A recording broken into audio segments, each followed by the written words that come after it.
The crimes, the criminals, why did they do it? Who got hurt? Did they meet justice or commit the perfect crime? You'll find all the clues at Jim Harold's Crime Scene.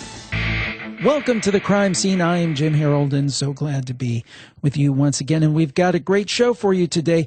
We're going to talk about a new major release. It's called American Kingpin, and the author is New York Times bestseller Nick Bilton. But before we get to that, I wanted to tell you about my new app. You may want to check it out. Now, most of you listening know that I do a lot of spooky shows, a lot of shows on the paranormal and the supernatural. And I have a new app called Jim Harold Spooky Studio. And by the way, you can also find this show on that. And you can find us everywhere else. You always have, no changes there. Just adding this new app into the mix. It's on Apple and Android. It's absolutely free. So check it out, Jim Harold Spooky Studio. Now we're on to American Kingpin. Quite a story, quite an interview. I think you'll enjoy it. Now, this show is going to be, I think, one of the most interesting ones we've done in the last several years we've been doing this program. There's a fascinating new book out. It's called American Kingpin, The Epic Hunt for the Criminal Mastermind Behind the Silk Road, and the author is Nick Bilton. He is a special correspondent for Vanity Fair, where he writes about politics, technology, business, and culture. And he's also a contributor at CNBC. He was a columnist for the New York Times for almost a decade, and he's written 3 books, including the New York Times bestseller Hatching Twitter, which is currently being turned into a TV show for Lionsgate. And currently the movie script for American Kingpin is being written by the Coen brothers and Steven Zaillian. He lives in L.A. with his wife, 2 dogs, 2 sons, and a dog. Don't want to get that wrong. Thank you so much, Nick, for joining us today. Thanks for having me. Well, let's start off with, now, when we talk about the Silk Road, there might be some people out there listening and saying, I don't know what the Silk Road is. Explain to us about the dark web and the Silk Road. So the Silk Road was a website that started in early 2011 by a guy named Ross Ulbricht, and we'll come back to him in a second. But the way it was founded was there was a part of the government that a decade or so ago started working on a project to create a web browser that would make sure you were completely anonymous when you were on the internet. And the goal of it was for people who were serving in the government overseas, if they were stationed somewhere, in China or Iran or wherever it would be, and then they wanted to talk to their family, that they didn't have access to the secure networks that the government did. So they wanted to be able to create this web browser called Tor, where they could be completely anonymous and secure and communicate with people back home. What happened, fast forward several years, is people started to come up with really bad things that they could do with Tor by building, websites where you could buy and sell pretty much anything imaginable. And the person who originally came up with one of these ideas was Ross Ulbricht when he built the Silk Road. And it was a website originally where you could buy drugs, and then it soon became a website where you could buy guns, and it just kind of went from there. I wanted to talk to you just a little bit about Tor and the idea of anonymity online, the idea of encryption and so forth. I mean, to me, with the internet, there are no easy answers because there's many good reasons, privacy, maybe political dissidents, maybe government workers, as you said, who are doing legitimate things and they don't want to be spied upon. There are many good reasons to have the ability to be anonymous or to have your data encrypted. I think our security, for example, with our smartphones, everybody wants a backdoor key for iPhones or Android devices. But then if you do that, eventually the hackers will get it and nothing will be secure. So am I correct in saying that when it comes to these questions in the internet, there's no easy answers, there's no right or wrong because there's downsides to either scenario? Yeah, I think one of the things that we've seen specifically in the past couple of years is that there is no right or wrong. There is no yes or no. There is no solution without a problem when it comes to technology. We saw this happen with the election. Facebook originally created a news feed where you could share moments with your friends and family of what you were doing, maybe at the beach or watching at sunset or having, crab legs at your favorite restaurant. and it quickly morphed into people sharing news and information, which was great for Facebook.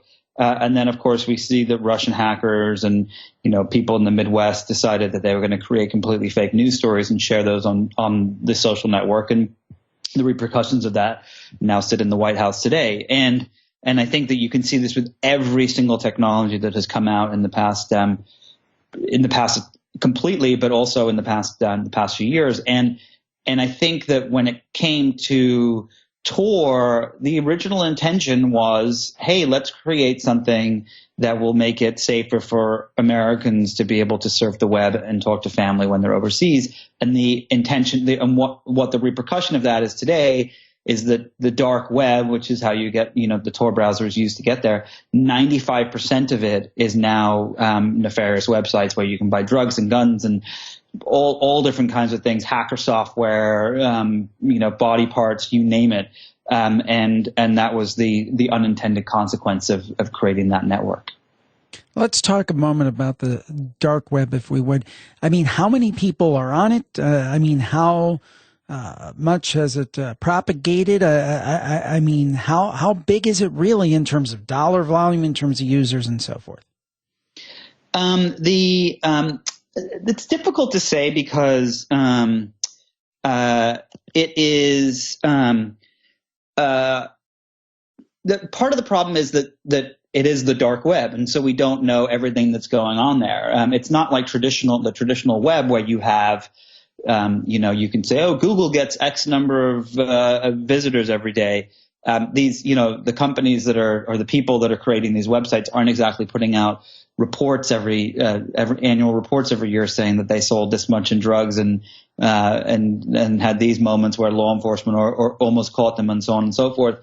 But that being said, the Silk Road was processing millions, tens of millions of dollars in drug sales every week. At one point, another website that took its place when the Silk Road went down, called Alphabet, that was just taken down too by federal agents and agents overseas. And the guy running it, had homes all over Thailand, drove Lamborghinis and Porsches and so on and so forth. And he was 28 years old and he had $10 million in cash and this, that, and the other. And so it is an incredibly lucrative place for people who are willing to take that chance to open up shop, and potentially make a lot of money and sell a lot of nefarious things. Now, how did they make money? Was it kind of an arbitrage situation where they took a cut of every sale? The way it works is so in the same respect as how eBay works. When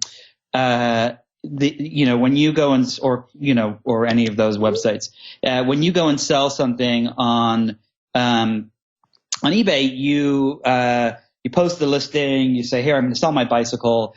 And the result is, let's just say you sell it for $100. eBay takes a few dollars of that transaction. So it's the same thing that happened with the Silk Road when Ross Ulbricht started it. He originally had a variable transaction where if you sold a small amount of something, you paid a different commission price than a large amount, and eventually it became a little bit more equalized. But if you sold a kilo of cocaine for $25,000, he would get a few $100 of that.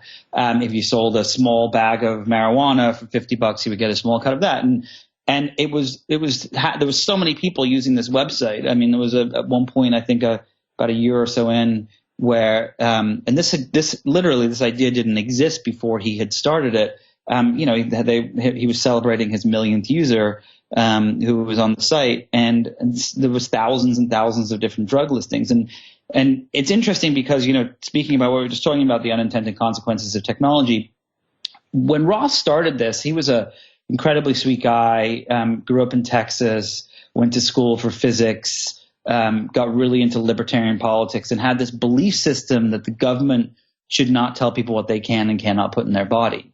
And that belief system was what made him create the site. And his original intention was to sell, marijuana and magic mushrooms and mild drugs.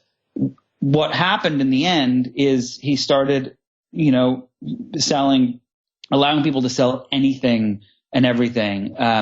and including one of the unintended consequences was a lot of these laboratories in China that make fentanyl, which is this fake version of heroin that's 50 to 100 times stronger, they were able to sell small quantities to people in the U.S. through this website, which has, of course, led to part of the opioid epidemic. And so that was an unintended consequence of the site, which he had no concept that he was contributing to. I want to get back to him more because I'm always fascinated whether we're talking about serial killers or white-collar criminals, or in this case, someone who's taking advantage of technology to make these vast sums of money. And they start out in a pretty mundane way. And where is that switch flipped? But first I want to ask you, and this is probably a gross oversimplification on my part, but it seemed to me if the government knows that a website like this exists, that it would be as simple to kill their funding or to shut down all financial avenues to take payment. You know, if eBay can't take payment from PayPal and credit cards, they're toast. I would assume that the same would be for a site like this. So why didn't they, as soon as they found out about this, why didn't they just shut off the money spigot? I'm sure it's not that easy, but why not? Because the money spigot wasn't credit cards. The money spigot was Bitcoin. And Bitcoin is a cryptocurrency that is not run by any company or corporation or anything. And the government has literally zero. And I mean, they don't have a smidgen of control over what Bitcoin is used for and who uses it. They couldn't control anything. They couldn't control the servers that he was using because those were anonymous all over the world. It's easy to get an anonymous server that's not tied back to you.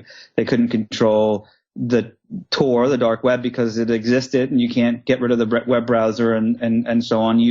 They couldn't control anything. And the money was the least thing that they can control.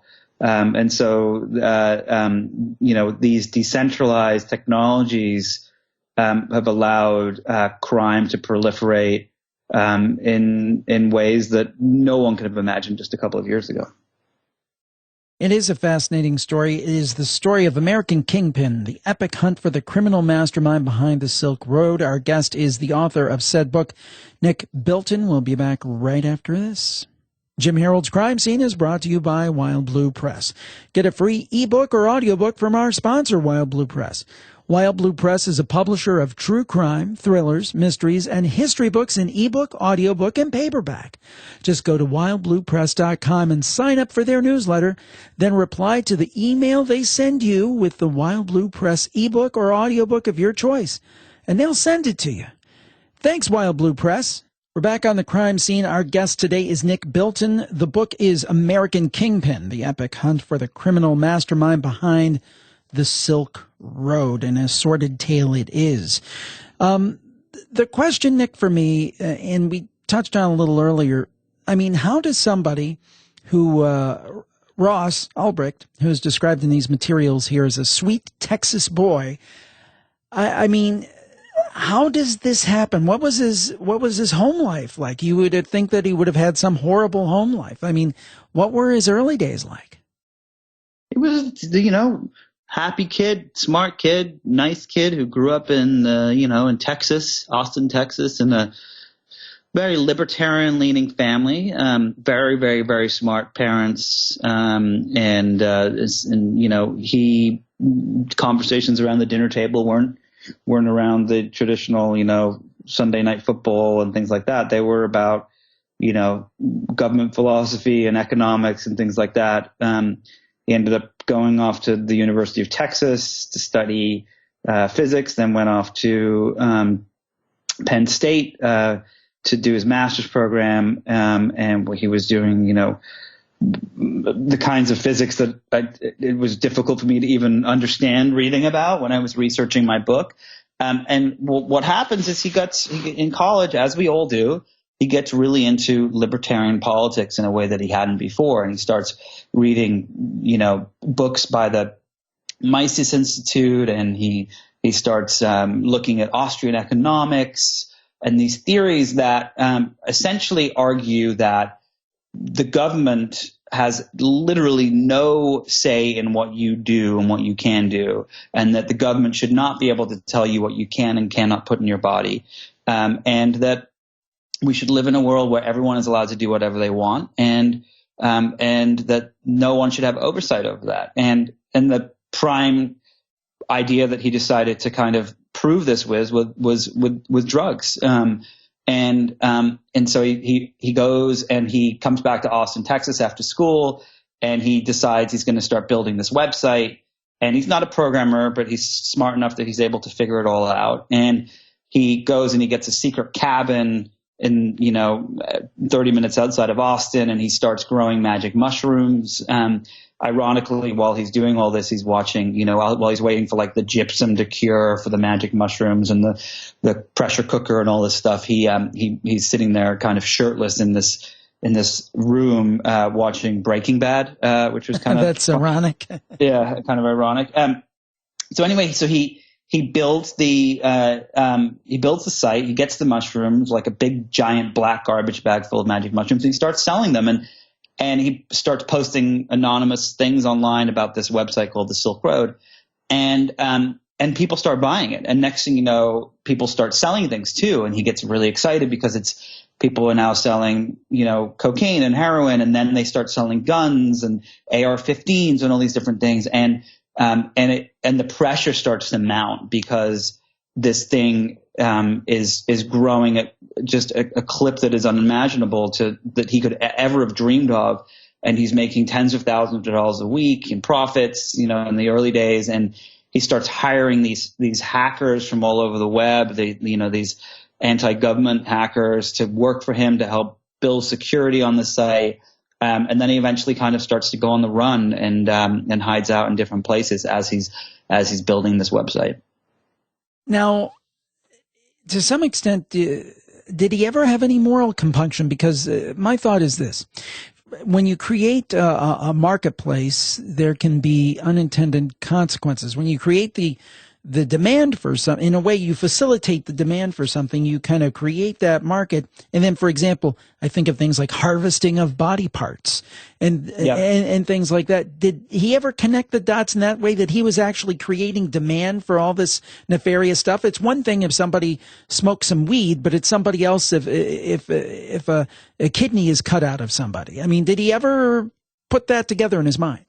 Well, it's interesting because, when I was researching the book, and I'm kind of looking at Ross and talking to his past friends and girlfriends and this, that, and the other. And it was so mind boggling to me that on one part, he was so smart and so thoughtful. And he literally, there were people that told me he would stop and help old ladies across the street. And there was one point in time, a friend of him were walking down the street, and he stopped in front of this flower store where this woman worked, and he bought flowers and then handed it to the woman and said something to her. And the friend said, "What did you just do?" And he said, no one ever buys flowers for the person who sells flowers. And it's like, he was so thoughtful in that regard. And yet when it came to this website, and because of technology, I believe, because he couldn't see the consequences of what he was doing, he was just completely and utterly oblivious. And so an example is the site is growing and growing, and he ends up hiring this guy who goes by the moniker Variety Jones. And Variety Jones is incredibly smart. He's a career criminal who's been in and out of jail. And he becomes essentially Ross's consigliere. Like, he's the guy he talks to about everything. And there's one point in time, one of the employees on the site messages Ross and says, do we allow selling body parts? And Ross responds and says, asks what kind of body parts and so on. And he says, well, someone wants to sell like livers and kidneys and things like that. And they have this very brief discussion. And he says, well, is the person selling the liver or kidney consensually selling it? And he asks the guy, and the guy says yes. And he says, okay, then we'll allow it. And it's just like, it's a few words. Okay, we'll allow it. But he doesn't think about the fact that, well, what if that person didn't want their kidney? What if the kidney was stolen? They were roofied and found themselves in a hotel room with like that traditional story we always hear about on the internet. And I think that those kinds of things happened over and over and over again, and he was oblivious to them. Another example is, he started allowing people to sell these drugs that were grown in these labs in China that have no regulation over them, things called N-bomb and, H249 and all these different things and fentanyl. And these drugs are so strong that people are unaware of what they're putting into their body. And they're literally hundreds of times stronger than traditional drugs. And kids have overdosed and died. And, there was a kid in Perth who was 16 years old who took this drug and freaked out and jumped out of a hotel window. And there were all these things that were happening that Ross was completely oblivious to. And I know this is not an original thought, and you kind of touched on it before, but I think that with online capabilities in our online world, there's like a gamification of morality in the sense, and you said you can't see the person, so they're not real. They're just kind of bits. For example, it could be something as innocuous as Twitter. People will flame and will insult people in ways that they would never think about doing in person. And this just seems to be the same thing taken to the extreme. In other words, these aren't real people. These are just bits and bytes. And this is just like a huge computer simulation that he's running. It almost seems like that to me. Oh, yeah, he completely is. I think that it's interesting. As a journalist for over a decade, you write things that some people don't like. And I have instances where people on Twitter will call me every name under the sun and say that I'm the stupidest human being alive and whatever, which is totally fine. That's their prerogative. And then I'll meet these people in person and they are like the sweetest, nicest people in the world. Hey, I love your piece on this, or your book was amazing, or whatever it is. And I think it's almost this disconnect that technology allows, where you are incapable of seeing how your actions will affect a human being on the other side because you're not seeing that human being. And so for you can leave a nasty comment on an article or say something mean about the way someone looks on Instagram or whatever it is, and there's you don't get to see the recourse for that. And I think that that is, in my opinion, one of the greatest failures of the technologies that have been built over the past decade. And it parlayed perfectly into the Silk Road, where people are dying and so on, and overdosing, and their lives are being ruined and torn apart by these drugs. And Ross was incapable of seeing it. And then it gets to the point where he starts to commission these murders on the site, and he's not seeing what he's doing. To him, it's just the press of a button. Yeah, it's amazing. Now, another thing that's amazing, so great was this pull of the dark web. You talk about Carl Force. Tell us a little bit about him and what happened with him. So Carl Force is a he's a DEA agent who worked on who's been at the DEA for about 15 years or so, and he's essentially got a desk job. He's gotten in trouble before.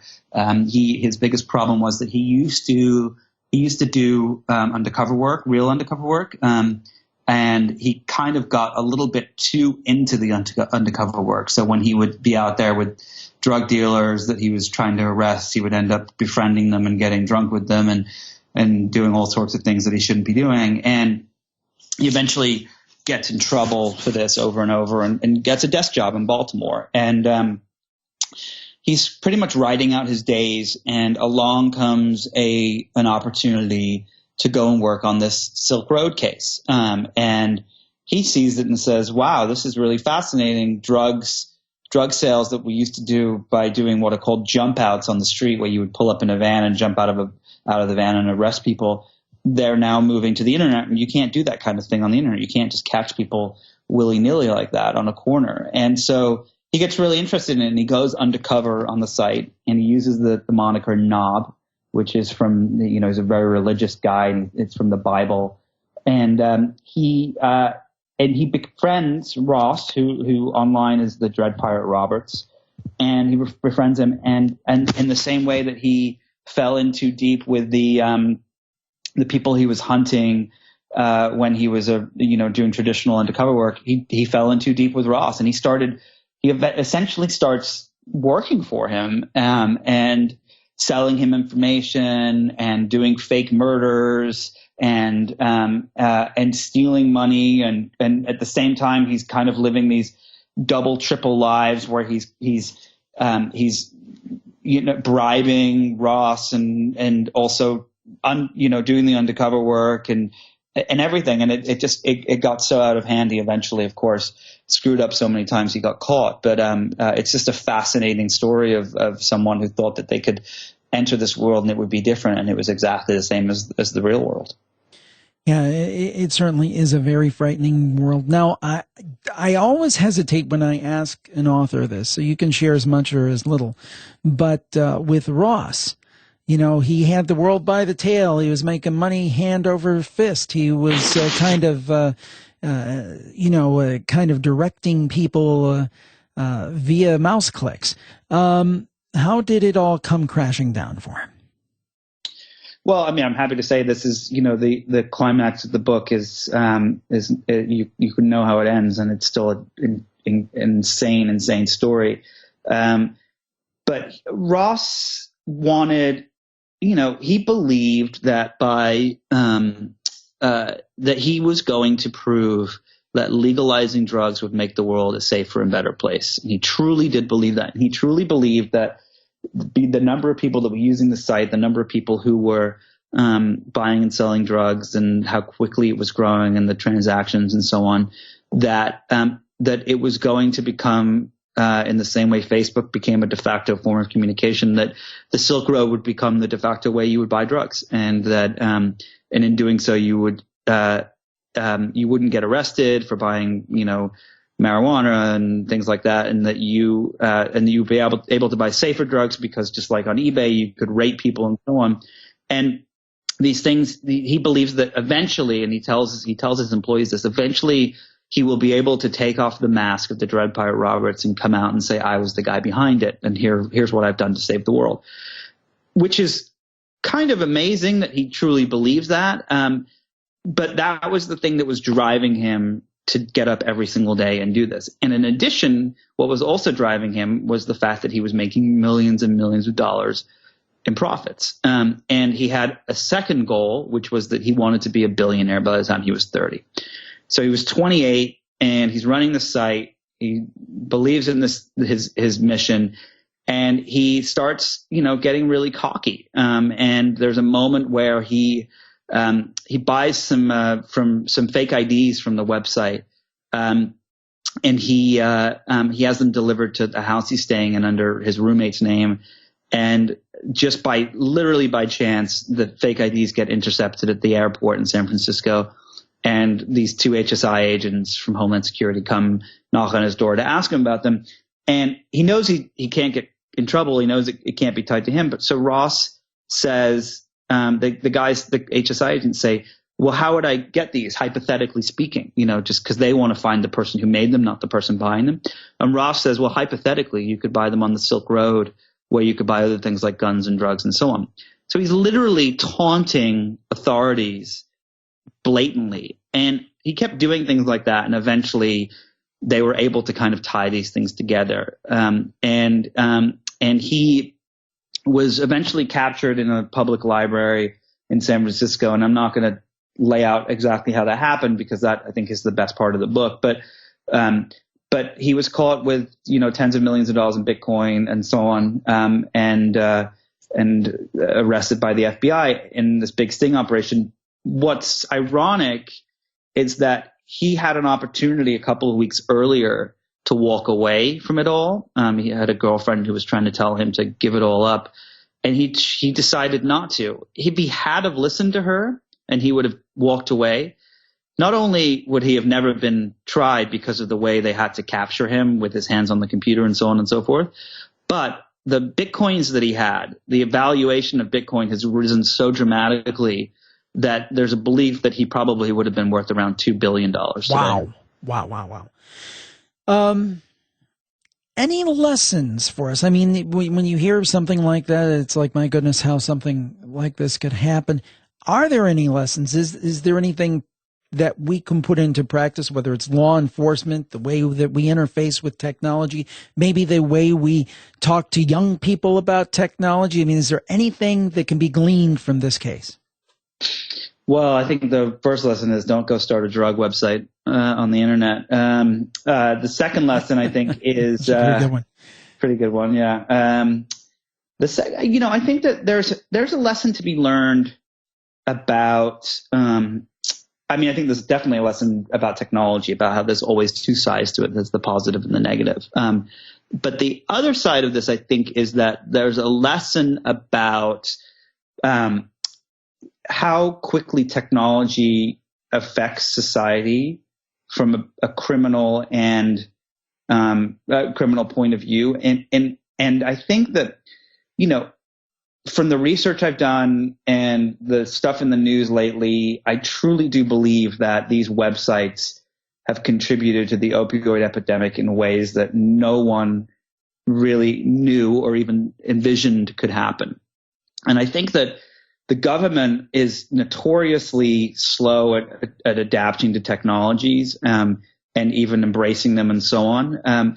And I think that there should be almost, I don't know if it's a restructuring or a new division or something, but in the same way that we created the Department of Homeland Security after 9/11, that there should be an area of the government that is given leeway to kind of explore these technologies and how they're being used nefariously at a quicker pace than they can today, because it's just the red tape and the bureaucracy that people have to go through is just mind-boggling. And I think that and I'm not saying this because so they could have caught Roth sooner or the other guys that were working on the site, but I'm saying this for the repercussions of the people who have died from overdoses and so on as a result of these websites. That the government, I think, has a responsibility to try to figure out how to speed things up, because the technologies today are being used for this, and the technologies tomorrow are going to be used in much worse ways when we have artificial intelligence and driverless cars and things that we haven't even thought of. And the nefarious ways that people will be able to use those are kind of staggering and astounding. And the government, I think, needs to figure out how to be there for that when it does happen. It seems like that the hackers and the fraudsters are 10 times more savvy about these tech issues. And when I read that the military is using computers with floppy disks. Yeah. There are 30, I think, nuclear facilities for like launching missiles, and they still operate on the floppy disk drives from 30 years ago. Yeah, I mean, it's crazy. And you think about, driverless cars, for example, are going to change society in ways that we haven't even imagined. And the goal, in the same way that Ross's goal was to legalize drugs to make the world a better place, the goal with driverless cars is to stop car accidents where 1.2 million people die a year, and 34,000 die in the U.S. alone, and bring that down to 0 people who die in car accidents. However, what happens if Russian hackers decide to take over all the cars and crash them into each other, or whatever it is? You don't need to get a nuclear missile over here. You just need to do something like that. And I think that Silicon Valley has proved that they are incapable of trying to stop those things from happening before. And I think that someone needs to really be pushing that forward. An excellent point. I've got to ask you, what does it feel like to have the Coen brothers writing a script for a movie, for a book that you've written? It's got to be quite a high. No pun intended. That's funny. It's exciting. I mean, it's for me, I love telling stories. I love telling long, in-depth, complicated stories, and the book, I think, really succeeds in that. And I think that, any way to get people to be able to kind of see and read and hear this story, is incredibly exciting. And, I hope that it ends up getting made, and, we'll see it is Hollywood and, talk about backwards industries. But it's really exciting. I mean, it's what's so fun for me is the audiobook for American Kingpin has done incredibly well, and is read by this actor who, plays the sounds of the voices and so on. And for me, it's such a rewarding experience to be able to work on this project and not even thinking about the audiobook, and to hear someone's rendition of the research and reporting I did told in such a compelling way is so exciting, because you get to see the ways that these stories can go into different directions. And that's the same for the movie too. The book is American Kingpin, the epic hunt for the criminal mastermind behind the Silk Road. Nick, they can find it everywhere fine books are sold, correct? That's correct. Or you can just go to americankingpin.com and there's links all over the place. Nick Bilton, thank you for joining us today. Thank you for having me. Well, that was quite an episode. I really enjoyed speaking with Nick, and I hope you enjoyed this show as well. If you're a fan of true crime and maybe you know some other people, please let them know to check us out on all the major podcast apps, whether that's iTunes, Apple Podcasts, Google Play, Stitcher, whatever it might be. We thank you so much, and we'll talk to you next time on The Crime Scene. Have a great week, everybody. Bye-bye.